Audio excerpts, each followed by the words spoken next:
Hello, welcome to Behind the Wall. I'm Stan Grant. Prime Minister Scott Morrison will join other leaders of the Quad Security Alliance for historic virtual summit this weekend.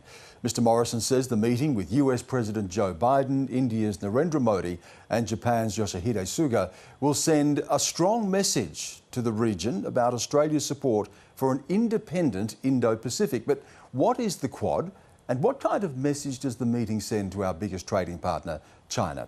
Hugh White is Professor of Strategic Studies at the Australian National University, and he joins me now from Canberra. Hugh, glad to have you with us.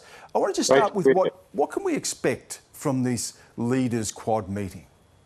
Look, Stan, I think we can expect a strong diplomatic statement of alignment between these countries in trying to build a sort of a coalition to contain China.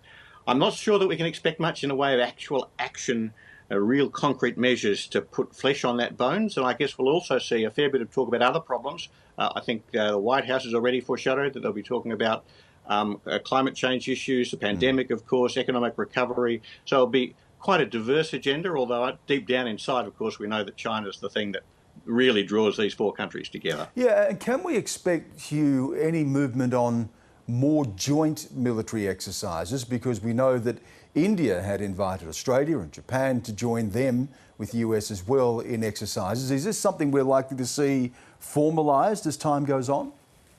Look, I think we easily could. I think all the parties have got an interest in promoting the idea that the four of these countries are drawing more closely together, are cooperating more closely in order to respond to the challenge that they all see from China. The problem for that is whether or not they're really prepared to take the big measures that are going to be necessary in order to really change the way China behaves. It's easy, you know, holding joint exercises looks good in a press release, but does it really convince China that it would face serious resistance from these four countries if it keeps pressing in future the way it has for the last few years? And I'm unpersuaded that it does. Joint exercises only go so far as a real demonstration of resolve. And in the end, all of these countries... Sorry. Yeah, I was just going to pick up on that, Hugh. Is that because China is a much stronger military country now? It's increasing its capacity. Is this because of Xi Jinping and his increasing assertiveness, if not aggressiveness? What would it take to send that message to China? Look, a really good question, Sam. I think right at the heart of it is not just the fact that China has become so much stronger militarily over the last decade or so, and it certainly has, but also the fact that it's become so much more potent diplomatically. And right at the heart of that, of course, is its extraordinary significance economically to all of the four countries of the Quad, and also its significance, I think, particularly for the United States in dealing with other issues that are high on the Biden administration's agenda, like climate change, for example. Now, the new team in Washington, new administration in Washington, talks a lot about standing up to China, but they also talk a lot about cooperating with China on those key issues. And we know, for example, that climate change is right at the top of Biden's agenda. And so I think, despite all the tough talk, it's very hard to persuade the Chinese that when push comes to shove, these four countries are really going to cooperate together in pushing back against China. And as long as that doesn't happen, then all the diplomacy and the virtual meetings and the press releases and so on don't really amount to very much in terms of hard strategic deterrence. And hard strategic deterrence is what's going to be required to push a very ambitious leader like Xi Jinping back from the sort of course he's been taking over the last few years. I just want to pick up on that line that Prime Minister Morrison has been putting out, and that is that the Quad wants an independent Indo-Pacific. What does that mean, Hugh? Or does that mean that it wants a status quo Indo-Pacific where the United States is the predominant power? Where does China fit into this idea of an independent Indo-Pacific? How do you read that? Look, it's a really key point, because I think you're right to say that when Morrison and co talk about an independent Indo-Pacific, they really mean the old Indo-Pacific, the one we all grew up in, the one where the United States was the dominant power and China accepted America's leadership.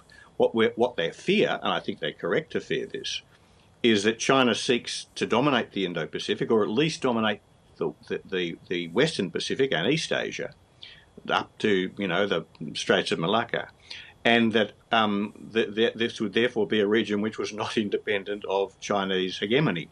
But I think the problem for all of us is whether the United States really has the will and the resources to push back hard enough against China to resist that challenge. And of course, right at the heart of the Quad is the idea that India will be there to help.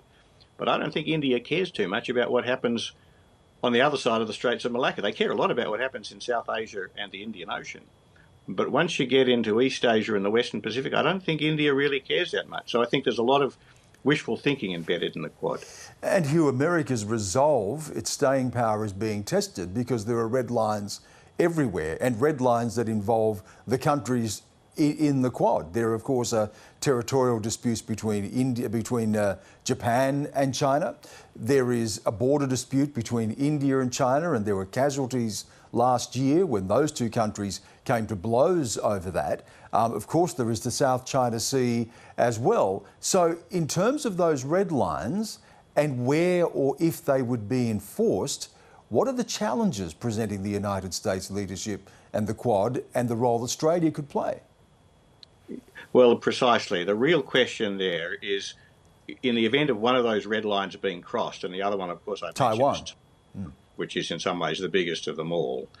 The big question is, if China does cross those red lines, if we see a really large-scale conflict between India and China, for example, up on their mountainous border, or a really serious flaring crisis in the East China Sea around the Senkaku-Daiwa Islands, or heaven forfend, a brewing conflict over Taiwan, would all of these countries act together? And I'm far from sure they would. If you're the American president and you're faced with a choice as to whether or not you're going to really go in, for example, to support Taiwan in the event of Chinese military action, it's a terribly difficult choice, because we know now, because of the great strides that China's made, that the United States can no longer count on a quick, easy, cheap win over China in the Western Pacific and a war over Taiwan the way it would have been able to 20 years ago. And there's a real risk that that conflict would not just drag on, but would escalate, and perhaps even escalate into a nuclear exchange. So a president facing that choice has got a very tough choice indeed. And likewise, if you're Japan or India or Australia, do you decide to join that war with no guarantee of a quick outcome over Taiwan? Significant though Taiwan is, I think it's a much harder choice than many people understand. Hugh, appreciate your thoughts. Thank you again for giving us your time. My pleasure. Thanks, Dan.